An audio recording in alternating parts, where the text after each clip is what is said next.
Pumanaw na sa edad na 41 anyos ang Filipino voice actor na si Jeff Otanes o kilala rin bilang Goku ng Pinas. May umaarangkadang balita si Ryan Paraboles.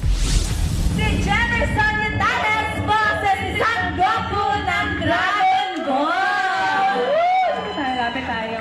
Goku ng Pinas. Yan ang binansag kay Jeff Otanes bilang Tagalog voice ni Son Goku mula sa isa sa pinakasikat na anime sa Pilipinas noong early 2000s na Dragon Ball Z. Taong 1997 nang unang maging ganap na voice actor si Jeff. Bumida ang boses niya sa likod ng mga sikat na foreign actors kagaya ni na Jackie Chan, Eddie Murphy at Song Il-kook bilang Jumong.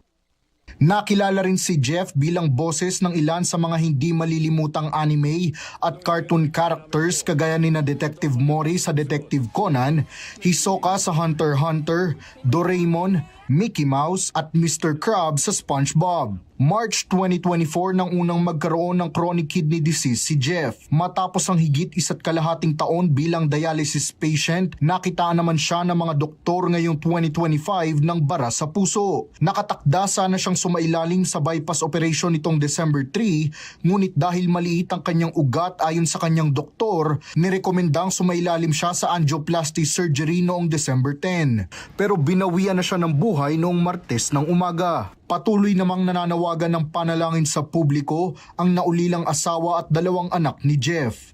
O mga bata, kaya huwag kayong mawawala. Hanggang sa susunod nating pagkikita, paalam! Kami! Ako si Ryan Paraboles ng PRTV News, nagseserbisyo para sa Pilipino.